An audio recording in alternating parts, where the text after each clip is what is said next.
semanas, ¿no? Entonces, súper importante que hayan escuchado el podcast, que lo vayan trabajado para que a partir de ese audio ustedes puedan tener más o menos idea de para dónde va la unidad, esta unidad que pretendo yo que la estemos terminando por ahí del mes de mayo. No que del mes de mayo, en abril, regresando de vacaciones, tenemos que terminar esta unidad para que nos dé tiempo de abordar el México contemporáneo y ustedes tengan la posibilidad de tener los temas para cuando los requieran en Comipems, ¿sale? Entonces, ya que les platiqué que tienen ustedes que escuchar el audio, solamente escucharlo, voy con la segunda parte. Les pedí que esta semana, por favor, no me enviaran tarea hasta que fuera la sesión en línea, con una sola finalidad. La finalidad es que su comentario o el PDF que me manden de la sesión del día de hoy quede dentro de las actividades que ustedes me van a mandar y solo tenga yo un archivo en PDF. Porque si no, entonces también vuelvo a la cuestión de los comentarios. Adelante, Kevin. Maestro, yo estoy haciendo mis, ¿cómo se llaman? Mis trabajos de la sesión en línea en Word y entonces hago un PDF junto con las otras junto con las otras fotos de lo que hago en mi cuaderno. ¿No hay ningún problema que haga así el PDF o a fuerzas tiene que ser con la aplicación? No, Kevin, sin problema puedes hacerlo de esa manera. La idea nada más es que todo venga en un solo archivo y que esté en formato PDF. ¿Sale, Kevin? De hecho, hay dos formas más. Uno, les puse que Classroom ya se actualizó y en algunos casos, y en la parte en donde ponen subir el trabajo en el teléfono, cuando le ponen tomar foto, aparece una opción que dice escanear. Cuando tú escaneas una foto, pues, ¿cómo se llama? Puedes subir varios. A ver, ¿qué es lo que no te dejó, Kevin? ¿El Classroom? Ajá. Ok, no te preocupes. Ahora, fíjense bien, porque ahorita precisamente algo que quiero que vean rapidísimo es otra aplicación. Se las dejé yo se las dejé yo en el Classroom para que puedan ustedes observarlo. Les voy a compartir pantalla. Solo con sí, es que déjenme les digo algo. Tú, Dafne, solo puedes con el teléfono de tu hermano porque en el teléfono de tu hermano ya se actualizó el Classroom y en tu, ¿cómo se llama? Y en tu teléfono seguramente todavía no. O también tiene que ver con la compatibilidad de Android. Entonces, bueno, pues es un relajo.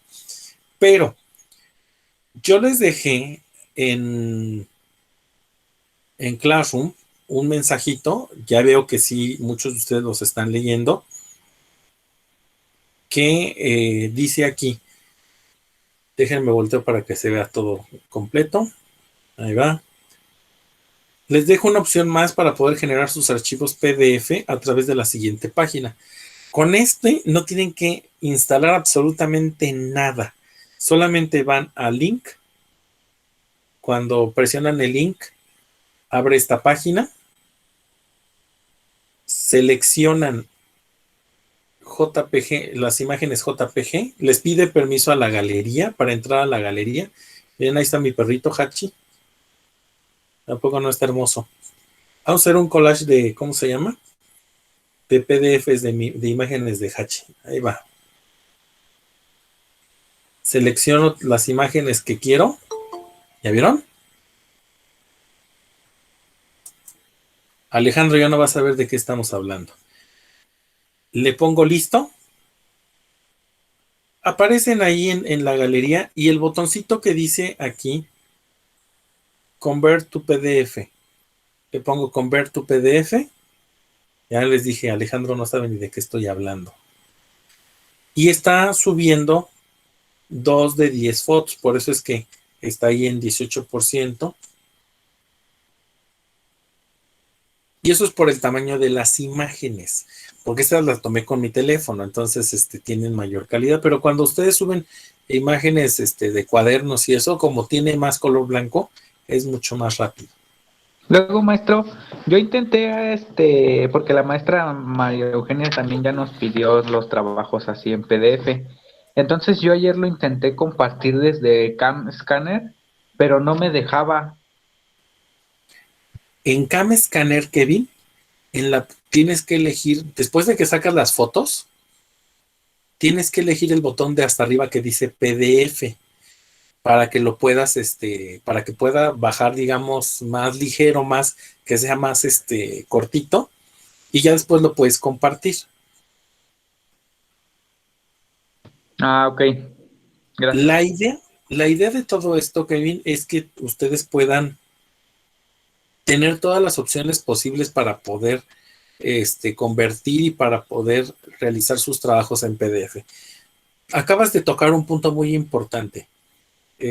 Kevin, ¿por qué crees que también la maestra Marugenia, el maestro Oscar, estén pidiendo los trabajos en estos formatos? Es que es más fácil que los revisen así y así ya no necesitan checar foto por foto. Por ejemplo, hay actividades de matemáticas que luego sí es de tomar muchas fotos y pues en lo que se tardan revisando y que no les carga, pues es más fácil en un solo PDF y así de corridito y ya lo califican. Ok, perfecto. Y gracias, Daphne, gracias, Kevin. Pero además tiene una razón importante que quiero que sepan. Ustedes están en una era en donde la información es muy, muy grande. Entonces, nosotros los maestros estamos enfrentándonos a la posibilidad de enseñarlos a ustedes a concentrar información, pero más que concentrar información, hacer frente a las tareas que van a tener en el futuro. Porque esto que les estamos enseñando hoy, seguramente lo van a hacer con regularidad en la preparatoria, en un trabajo, probablemente sea algo de las herramientas que les ayuden a concentrar información y sobre todo eh, a poder, ¿cómo se llama? Diseñar una estrategia para tener una cantidad de información muy grande en un solo lugar.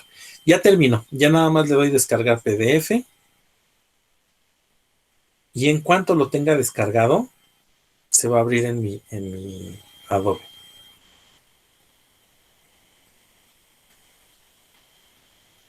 Además, déjenme les digo, o sea, la calidad con la que bajan los PDF es grande, ¿eh?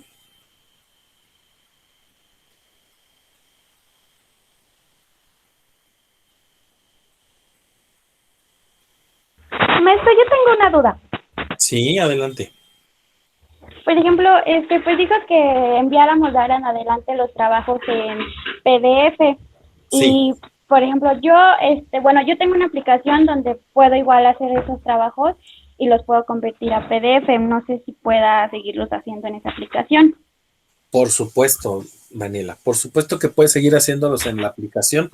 Una de las ideas de que utilicen Cam Scanner es para que les corrija el asunto de la imagen, porque pues todas las fotografías, mira, sucede, Mexli, que de repente hay alguien que me toma una fotografía toda chueca o que agarra y que no se ve lo que dice, las letras todas borrosas. Entonces, una parte de la idea de que utilicen Cam Scanner es que la misma aplicación les va corrigiendo el cómo se presenta pues los trabajos para nosotros. Pero si tú tienes otra aplicación en donde ustedes pueden entregarme sus trabajos, no hay problema. Vale. Entonces, ¿queda claro?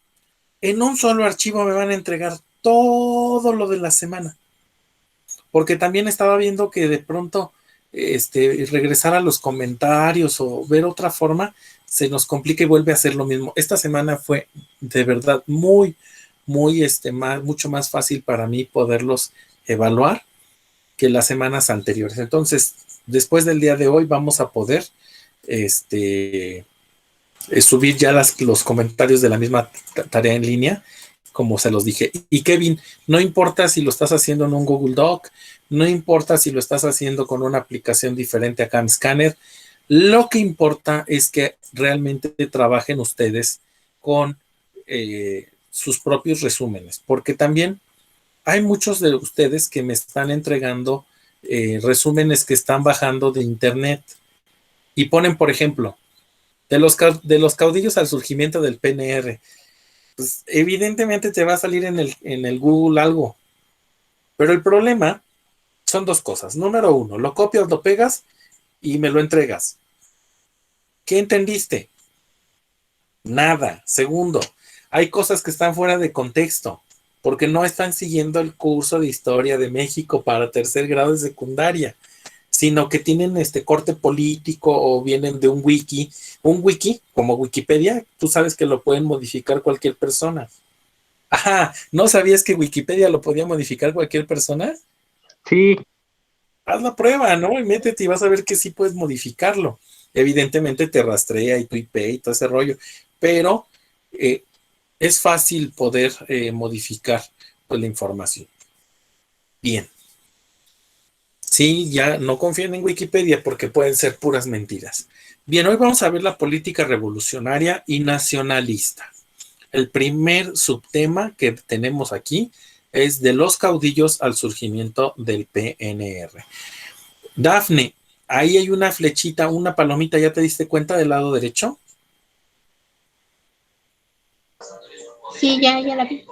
Ok, esa palomita quiere decir que esto me van a hacer un comentario en su cuaderno o en su resumen de este subtema, de los caudillos al surgimiento del PNR. A ver, fíjate bien, en 1920 hubo elecciones presidenciales y las ganó Álvaro Obregón. Gobernó de 1920 a 1924 porque todavía eran periodos de 4 años. Y gobernó como un caudillo. A ver, ¿cuáles son los caudillos que gobernaron? Álvaro Obregón, Plutarco Elías Calles, Venustiano Carranza, Francisco I. Madero. Son caudillos porque son estos personajes que pelearon en la revolución, estaban militarizados.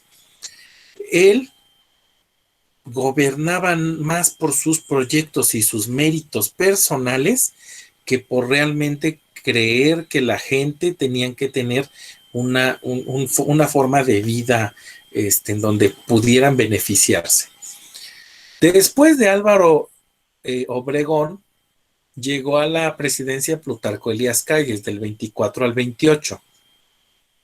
Y él se puso la meta de dotar al país de instituciones sólidas.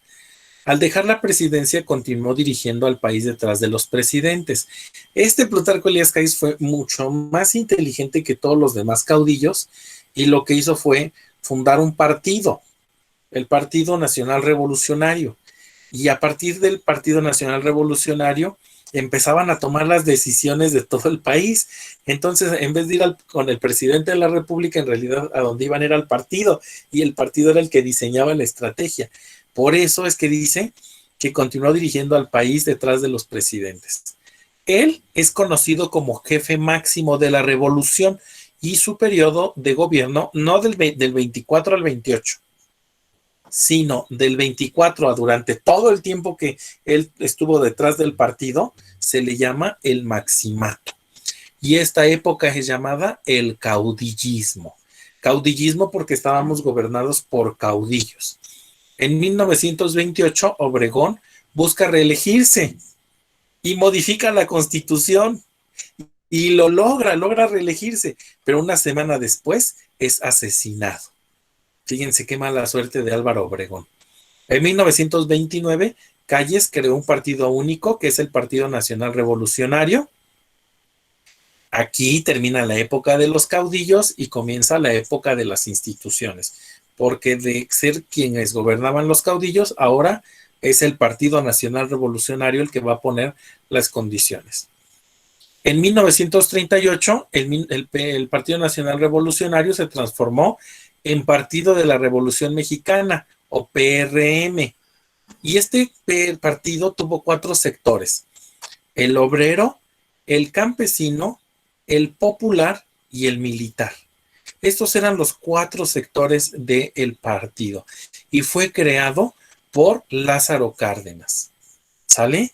Pues Lázaro Cárdenas fue entonces quien convirtió, en vez de que fuera el partido, como aquí en el Nacional Revolucionario, la persona principal, que fuera el presidencialismo, los líderes de estos sectores, y a partir del periodo de Lázaro Cárdenas inician los sexenios. Poco tiempo después de que surge el Partido de la Revolución Mexicana, surge el PAN. Tenía muy poquita gente. Manuel Gómez Morín fue quien inauguró, quien creó el Partido Acción Nacional.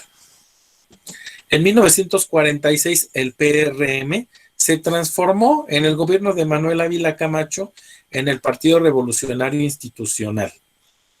Entonces, de PNR pasó a PRM y de PRM pasó a PRI. Esa es la historia del partido oficial. Dice, hecho que anuló la democracia. ¿Por qué? Porque los presidentes eran elegidos desde el partido, ¿no?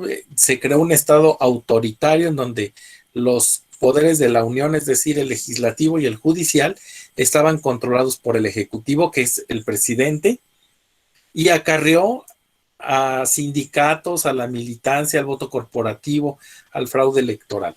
Voy a esto. ¿O sea que fue el primer partido?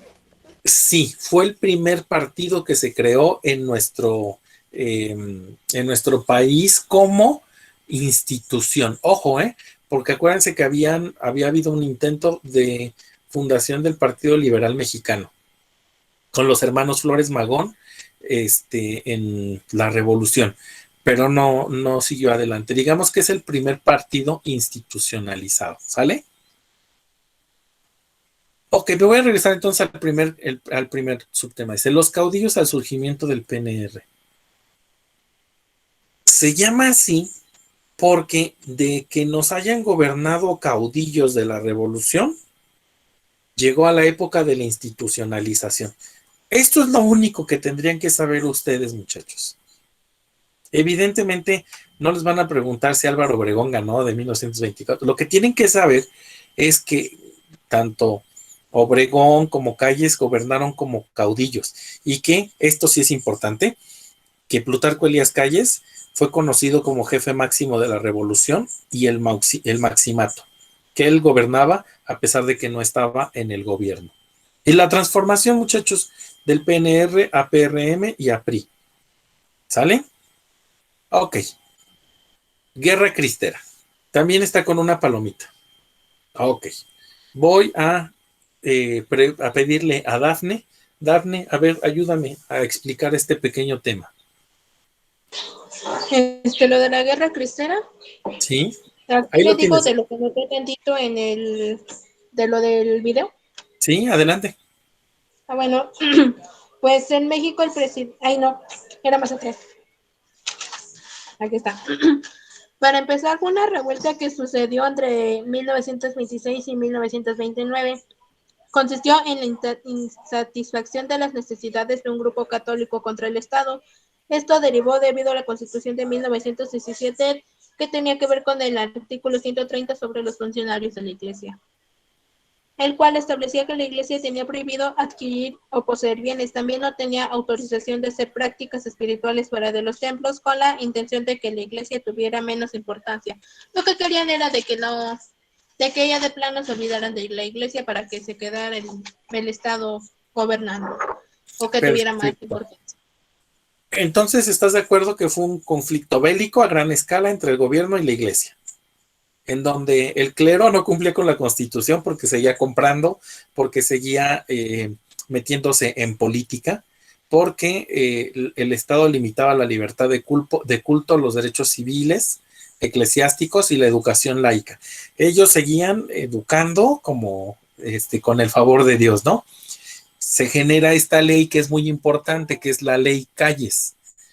Y esto es lo que reglamenta el artículo 130 del que nos hablas, Dafne, en donde se buscaba clausurar escuelas religiosas, expulsión de sacerdotes extranjeros y la expropiación de los terrenos y de las propiedades de la Iglesia. En Tabasco, muchachos, se prohibió exhibir imágenes religiosas. En Guadalajara, en 1926, el arzobispo de Guadalajara condena la Constitución y ordenó no oficiar misa. Entonces no hubo bautizos, no matrimonios, ningún sacramento que haya en la iglesia se ofició. Y los que lucharon del lado de los católicos fueron llamados cristeros y gritaban, bueno, iban al grito de ¡Viva Cristo Rey! Pues estos llegaron a asesinar maestros, a quemar escuelas. En 1927 dinamitaron el ferrocarril que iba de la Ciudad de México a Guadalajara. Termina con el indulto del presidente Emilio Portes Gil en 1929. O sea, no terminó con Calles, terminó tiempo después con Emilio Portes Gil en 1929. El asesinato de Álvaro Obregón se tomó como una venganza de los cristeros, muchachos. Quien lo asesinó se llama José de León Toral, que era un fanático religioso. ¿Sale? Entonces, eso es lo que tienen ustedes que saber de la guerra cristera. Ahora, fíjate bien, ¿eh? Este tema sí lo tienes que tener. Este tema sí lo tienes que tener. No tienes que escribir todo, solo tienes que poner lo más importante. Organizaciones sindicales y campesinos, no tiene una palomita. Este no lo vas a poner. Lo único que tienes que saber de aquí es que después de la revolución, Álvaro Obregón despidió a muchos jefes militares y él creó el colegio militar. ¿Por qué? Porque el ejército estaba en crisis y él lo reconstruyó abriendo este colegio militar. El ejército entonces se subordinó al presidente. Lo más importante de estas organizaciones es que se crearon corporaciones sindicales, muchachos, de obreros y de campesinos, que era el sector popular. El gobierno elegía a los líderes de estos sectores populares y después los incorporaba a puestos del gobierno, a puestos estatales. Por eso es que le tenían mucha lealtad al presidente. Esta es la base del régimen corporativo. Es el Consejo General de Trabajadores, la Confederación Nacional de Campesinos, la Confederación Regional de Obreros Mexicanos, la Confederación de Trabajadores de México. Ahí les va otra vez. Esas confederaciones son, digamos, los grupos en los que se apoyó el partido para que iban a esas confederaciones, a las de obreros. Esa confederación de obreros tenía a grupos de obreros y les decían, vas a votar por, y si no votas por entonces te corremos del empleo. Por eso es que fueron tan importantes estas corporaciones. ¿Quedó claro? Reforma agraria. Tampoco lo anotan en su apunte. Carranza, Obregón y Calles no estaban convencidos del reparto agrario y por eso no lo promovieron con tanta fuerza, pero el artículo 27 los obligaba. Dice, la nación es dueña de todo el suelo y subsuelo del país. Entonces, ellos lo que hicieron es que repartieron poquitas tierras. Tampoco estaban de acuerdo con el desarrollo ejidal. ¿Qué era el desarrollo ejidal? Era que el gobierno le dieron una cantidad de tierras a diferentes, por ejemplo, comunidades de campesinos, y que esos campesinos produjeran en la tierra y pudieran ellos empezar a generar la economía con lo que se sembraba, pero con características muy importantes. El ejido no podía venderse, no podía seccionarse y no lo podían rentar. Tenían que trabajarlo ellos para que eso funcionara así. Pues ni Carranza, ni Obregón, ni Calles estaban de acuerdo con ese desarrollo ejidal. El Estado podía expropiarse en beneficio de privados o de un conjunto de campesinos. Aquí están los ejidos, es lo que les estoy explicando. El ejido no podía ser vendido ni rentado. Aquí que dice COC es Carranza, Obregón y Calles. Ellos proponían desarrollar pequeños y medianos ranchos. A ver, ¿no les suena parecido? Pequeñas y medianas empresas. Me suena conocido. Pequeños y medianos ranchos. Ahí nació. es la propiedad privada. Ellos hablaban de un programa mixto en donde la mayoría se lo daban a los pequeños y medianos ranchos, el territorio para sembrar, y una parte muy pequeña se lo daban a los campesinos. Por eso, en 1930, solo el 15% de reparto de tierras disponibles se habían hecho a los campesinos. Este tema que viene sí es importante que lo tengan en su cuaderno, que es el cardenismo. Lázaro Cárdenas llega a la presidencia en 1934. Es el presidente electo. Es el presidente que considera la historia de México que ha tenido mayor amor por su país y que ha dejado un beneficio para mayor número de mexicanos. Él duplicó el reparto agrario. Él sí creía en el ejido. Repartió el 47% de las tierras que eran cultivables entre los campesinos, porque Lázaro Cárdenas pensaba que esto era una idea de justicia social. Entregó mejores tierras, con mejor irrigación, con mejores árboles, con mejores suelos, y eso le generó una cantidad de empatía con la gente como no tienen idea. Defendió el derecho a huelga y a la organización de los obreros, muchachos. Su régimen se apoyó mucho en el corporativismo. Me voy a regresar acá. En esto se apoyó el gobierno de Cárdenas, en que estas confederaciones de trabajadores, de obreros, de campesinos, estuvieran contentos para que lo apoyaran en las decisiones que tomara. ¿Sale? Él empezó con la educación socialista, ya vimos que creó el Instituto Politécnico Nacional. Promovía una conciencia social sobre la vida obrera y campesina, no nada más. Esta educación se trataba de que la gente realmente pensara en cómo ellos estaban ganando la vida. Difundió y fomentó el nacionalismo, el arte, la cultura. Creó el Banco Nacional de Crédito Ejidal para que no nada más les diera las tierras, sino también les diera los créditos a los campesinos para poder producir. Extendió la red eléctrica, extendió la red carretera. Esta red eléctrica en la zona rural, por eso tiene una R aquí, esta red carretera, pues evidentemente ayudó a que se empezaran a transportar por carretera muchos productos. Él es quien genera la expropiación petrolera, es decir, quitarle a las empresas extranjeras el petróleo. Ahorita voy a hablar de ese mensaje radiofónico que hace. Pero sobre todo en esta educación socialista, muchachos, él pensaba en la igualdad entre hombres y la igualdad entre todos los hombres. Sí, Daphne, es el mejor presidente de toda nuestra historia. Adelante, dime. Yo tengo una duda. En ese tiempo, quién era el mayor comprador de petróleo? Porque mi profe de curso también me lo dijo. No me dijo quién era, nada más me dio el avión. ¿Quién era el máximo comprador de petróleo en ese momento? O si es actualmente. Pues es que siempre han sido las grandes potencias. En ese sentido, estamos en el 34, estamos en el marco de la Segunda Guerra Mundial. Quienes compraban más petróleo en ese momento eran Alemania, Estados Unidos, Inglaterra y muy probablemente Francia. Ojo, los que más compraban petróleo, no los que más producían. ¿Por qué? Porque los mayores productores de petróleo en el mundo siempre han sido los países como Arabia Saudita, Irak, Irán, etcétera, etcétera. ¿Sale?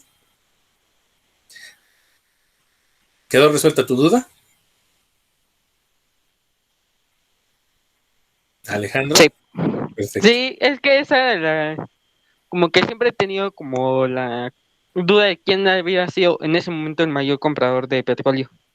Pero ya quedó aclarado. Okay. Gracias. Daphne, era a este grado. A ver, ábreme tu micro y dame el comentario que me ibas a dar.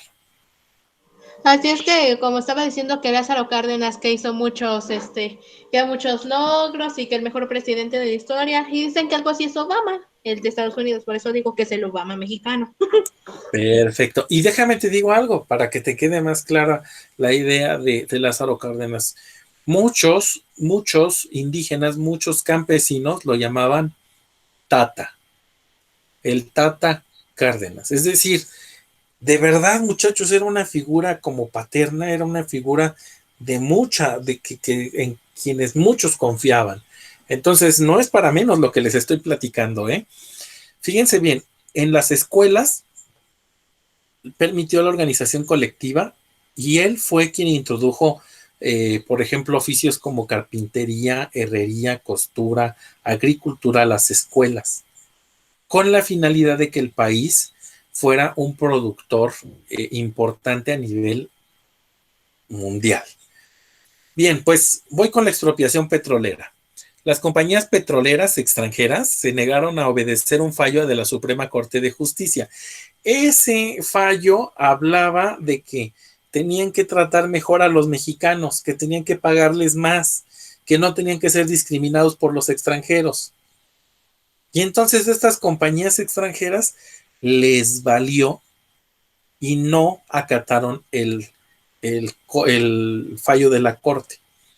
Entonces, Lázaro Cárdenas, en un mensaje radiofónico, eso lo vimos en el curso del sábado, les enseñé el mensaje en donde informa a la ciudadanía que la soberanía de México estaba en riesgo y que tomaba la determinación de expropiar los bienes a las compañías petroleras e indemnizarlas, y pidió el apoyo de toda la población. El 18 de marzo de 1935 se da la expropiación petrolera. Meses después se crea Pemex. Pero déjenme les digo, esto fue algo de verdad histórico. Había filas de niños, de ancianos, de indígenas, de gente de clase media, dando su dinero, dando gallinas, dando fruta, dando verdura, para que el presidente de la República pudiera juntar el dinero para pagar la indemnización de petróleos mexicanos. ¿Ustedes por qué creen que de verdad dicen que el petróleo es de los mexicanos? Porque somos uno de los países que ha podido exportar más petróleo desde que estuvo Lázaro Cárdenas en presidencia. Y además de eso, Dafne, porque literalmente sí lo pagamos. Literalmente salió del dinero de la población. Y obviamente hoy, cuando dejan que las empresas extranjeras empiezan a tener inversión, pues algunos ven traicionados los principios de Lázaro Cárdenas. ¿Están de acuerdo conmigo? Sí. Sí. Bien, el presidencialismo. La Constitución Política de los Estados Unidos Mexicanos, esto es CPUM, Constitución Política de los Estados Unidos Mexicanos, de 1917, dio mucha fuerza al Poder Ejecutivo. Y el presidencialismo es la característica del sistema político mexicano. Al menos hasta hace unos 20 o 10, 20 años. Pues después de que Lázaro Cárdenas recibe las amenazas de Plutarco Elías Calles, porque Calles quería seguir gobernando a través de Lázaro Cárdenas lo manda expulsar en 1936 y entonces ya se institucionaliza al presidencialismo. Déjenme les digo que el gabinete de Lázaro Cárdenas para gobernar fue elegido por Plutarco Elías Calles. Y Lázaro Cárdenas le decía a Calles, sí, mi general, sí, sí. Y entonces él, los primeros 6 meses de su gobierno, trabajó con un gabinete que pertenecía a Calles. Pero de un momento a otro, después de pasados esos 6 meses de ya haberse instalado en la presidencia, corrió a todos los funcionarios y puso a su propio gabinete y expulsó a Plutarco Elías Calles. De hecho, lo mandó a otro país para que no estuviera interviniendo en los asuntos de la nación. Bien, esta forma de gobierno es en donde el presidente predomina en la toma de decisiones. Tiene un poder casi absoluto, muchachos. De la mano del PRI se controla el poder legislativo, el poder judicial, se imponen a los gobernadores, a los sucesores presidenciales, y a mediados de los 50 surge un término, el tapado. El tapado era la persona que el presidente elegía para que fuera el sucesor. Ustedes han escuchado hablar de Colosio. Colosio fue el tapado de Carlos Salinas de Gortari. Y llegaba el momento del destape, en donde el presidente de la República decía, el candidato a la presidencia de la República va a ser, y entonces todo México sabía que el siguiente presidente de la República Mexicana iba a ser el que el presidente había designado. Eso sucedió hasta antes de que llegara a la presidencia Vicente Fox Quesada del Partido Acción Nacional. ¿Se dan cuenta cómo ya empezamos a hablar un poquito de la época contemporánea? Porque después de Vicente Fox, ¿quién sigue?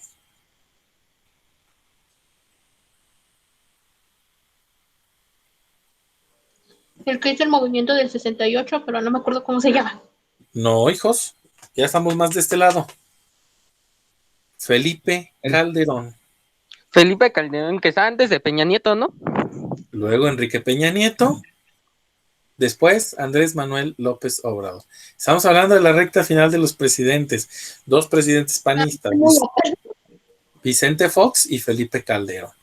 ¿Sale? Bueno, pues vamos a ver. Tema del indigenismo. Aquí nada más es importante que sepan que el Estado buscó integrar a los pueblos indígenas para conformar una sociedad mexicana mestiza, pero ellos no querían que ellos conservaran sus tradiciones. Querían modificar su lenguaje al español, que modificaran su forma de vestir a como nosotros nos vestimos en la capital. Entonces, en 1948 se crea el Instituto Nacional Indigenista. Fue creado para asesorar al gobierno en cuestiones indígenas. Y es lo que les digo, querían que las comunidades indígenas hablaran español, que entraran a la modernidad, que se vistieran como nosotros y crear una sociedad homogénea. Esto atentaba contra la historia, la autonomía y la autodeterminación de los pueblos o de las propias comunidades indígenas. ¿Están de acuerdo? ¿Por qué? Porque ya no podían tomar las propias decisiones como ellos quisieran. Voy al último tema del día de hoy. Los proyectos educativos en ese periodo. De 1910 a 1970 se dio una expansión del sistema educativo nacional. José Vasconcelos llega en 1921 con la idea de alfabetizar al país. ¿Sale? Esto es con la Secretaría de Educación Pública. Se crean bibliotecas, escuelas rurales, escuelas de arte, de pintura, de música. ¿Y en dónde creen que surgen los festivales de las escuelas? En este periodo.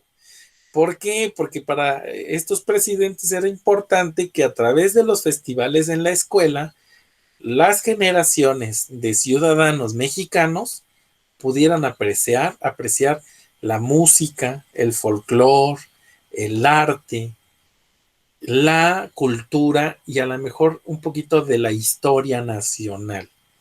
Por eso ustedes tienen ceremonias cívicas los días lunes en donde se leen las efemérides, en donde tratan de que nuestro país tenga un pensamiento de gran nación. Obviamente que esto con la globalización cada vez más se va perdiendo porque hoy ya no sabemos qué somos, si mexicanos, si nos gusta el BTS, si nos gusta el reggaetón, si nos gusta NSYNC, ya no sabemos qué somos, ¿sí o no? De pronto ya estamos como muy perdidos. Ya sé, hoy somos TikTokers. Hoy le jugamos al streaming Hoy no tenemos una barrera de lenguaje. Entonces, más, yo dije stream, una streaming, un streamer, y ustedes saben de lo que estoy hablando, ¿no? Siéndole sincero, yo no. No sé qué es un streamer. ¿No? Yo sí sé de lo que está hablando. Ahorita te voy a decir que es un stream, Dafne, y vas a ver que sí. ¿Has escuchado mi vida. ¿Has escuchado los en vivo? ¿Sí? ¿Has visto a Misa Sinfonía que hace en vivo? Ajá. Eso es Yo streaming. sí. Eso es streaming. Es una, ¿cómo se llama?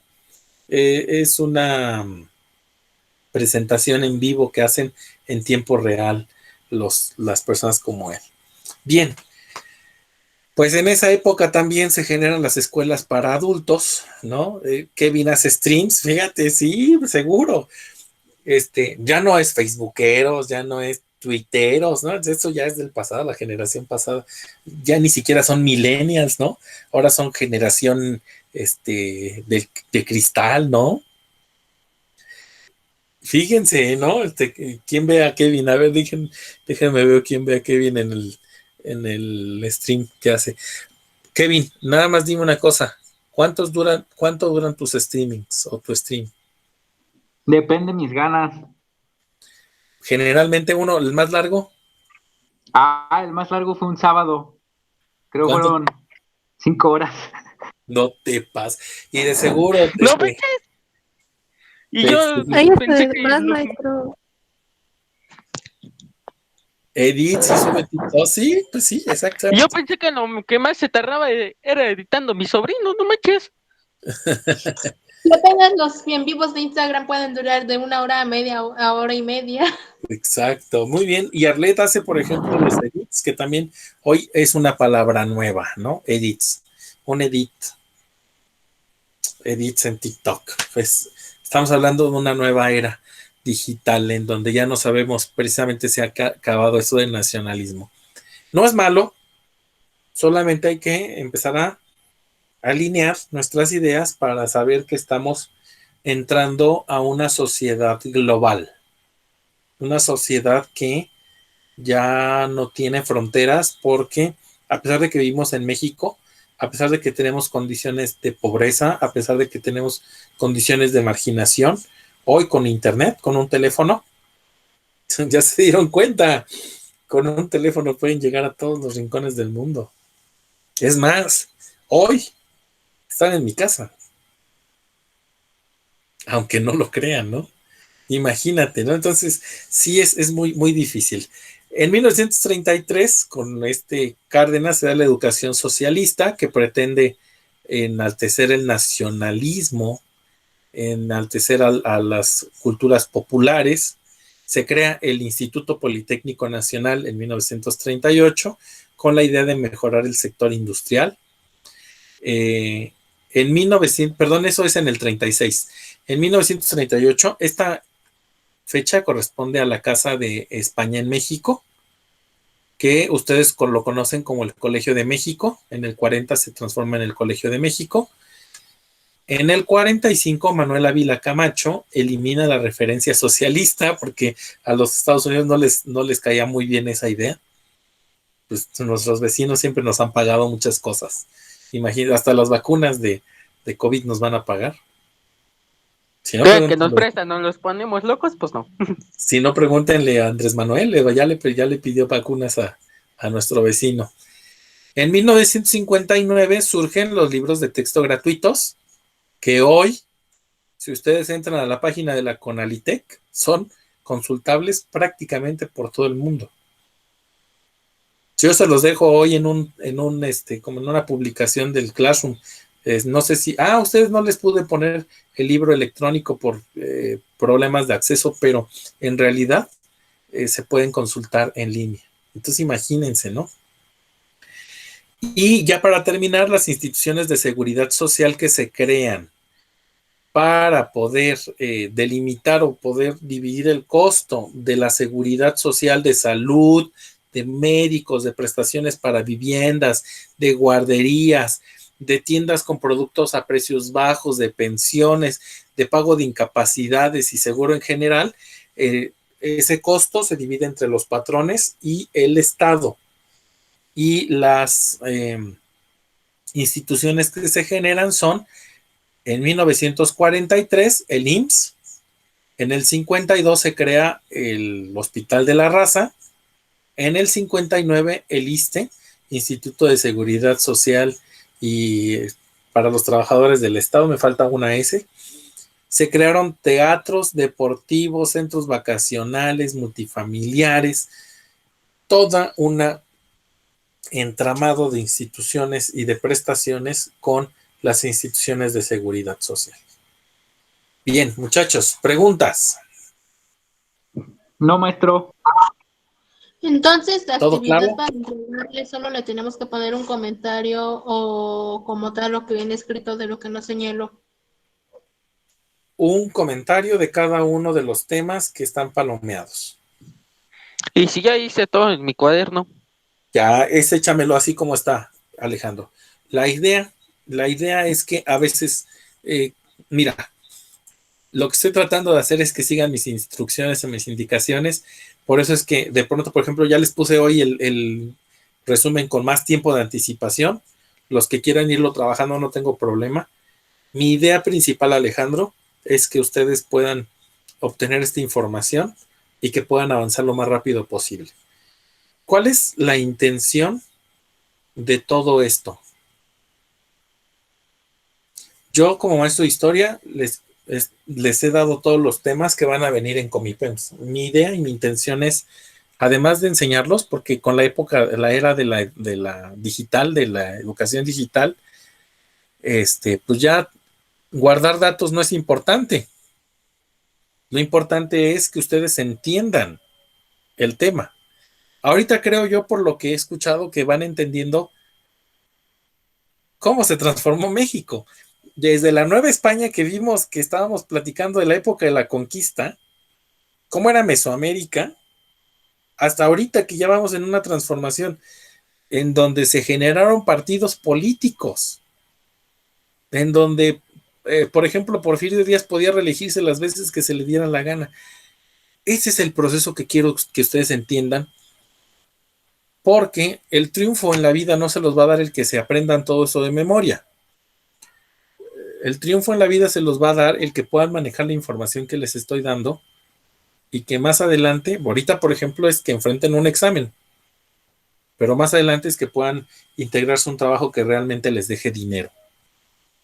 Porque ese es el objetivo, que puedan insertarse a la parte laboral, que no se queden en la idea de que no pueden hacer cosas importantes en su vida. ¿Sale?